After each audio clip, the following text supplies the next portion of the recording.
പറയിപെറ്റ പന്തിരുകുലവുമായി ബന്ധപ്പെട്ട ഐതിഹ്യങ്ങളാൽ പ്രസിദ്ധമായ കടമ്പഴിപ്പുറം വായില്യാങ്കുന്ന് ശിവക്ഷേത്രത്തിലെ പുനഃപ്രതിഷ്ഠാ നവീകരണ കലശ ചടങ്ങുകൾ ഭക്തിസാന്ദ്രമായി നടന്നു. പന്തിരുകുല സംഗമത്തിൽ കുടുംബാംഗങ്ങളെ ആദരിക്കുന്ന ചടങ്ങും നടന്നു.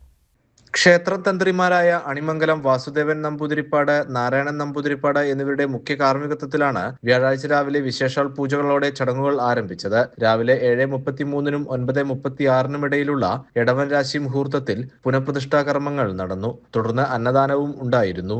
വൈകുന്നേരം കടമ്പഴിപ്പുറം ആശുപത്രി ജംഗ്ഷനിൽ നിന്നും വാദ്യമേളങ്ങളുടെ അകമ്പടിയോടെ പന്തിരുകുല സംഗമ ഘോഷയാത്ര ക്ഷേത്രത്തിലേക്ക് എത്തിച്ചേർന്നു.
തുടർന്ന് നടന്ന പന്തിരുകുല സംഗമത്തിൽ കുടുംബാംഗങ്ങളെ ആദരിക്കൽ ചടങ്ങും നടന്നു.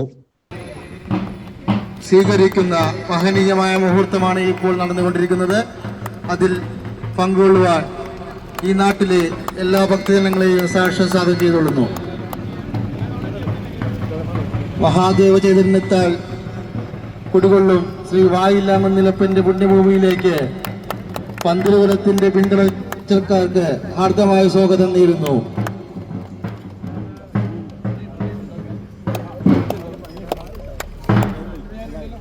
പരിപാടി എം മുകുന്ദൻ ഉദ്ഘാടനം ചെയ്തു. ശ്രേഷ്ഠമായ ഒരു തീർത്ഥാടന കേന്ദ്രമായിട്ട് വളരാൻ സാധ്യതയുള്ള ഒരു പുണ്യഭൂമിയിലാണ് നാം ഒക്കെ ജനിച്ചത്. ഞാനിത് വെറുതെ പറയുകയല്ല. കേരളത്തിൽ പാഠശാല മുതൽ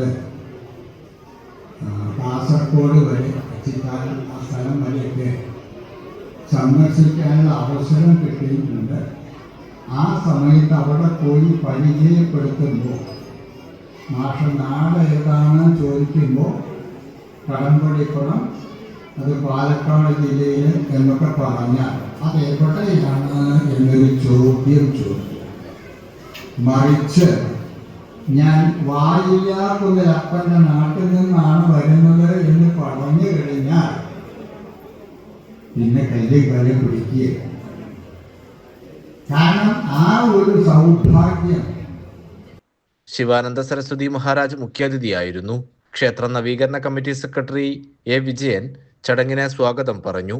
മാതൃസമിതി കൺവീനർ ശാരദ, ക്ഷേത്രം executive officer Vinduja Vijayan, Harikrishnan, Sreenath Pulimuram, VBS Guptan, trustee board chairman Mohanakrishnan Acharath, പന്തിരുകുല പ്രതിനിധികൾ എന്നിവർ ചടങ്ങിൽ പങ്കെടുത്തു. തുടർന്ന് തിരുവാതിരക്കളിയും കല്ലൂർ ഉണ്ണികൃഷ്ണൻ മാരാർ, മട്ടന്നൂർ ശ്രീരാജ് മാരാർ എന്നിവർ നയിച്ച ഡബിൾ തായമ്പകയും നടന്നു. വെള്ളിയാഴ്ച ധ്വജപ്രതിഷ്ഠയും ഉപദേവതാ പ്രതിഷ്ഠയും നടക്കും. ഞായറാഴ്ച കൊടിയേറ്റത്തോടെ ഉത്സവ പരിപാടികൾക്ക് തുടക്കമാകും. മെയ് 1 തിരു ആറാട്ടോടെ ചടങ്ങുകൾ സമാപിക്കും. CCN കടമ്പഴിപ്പുറം.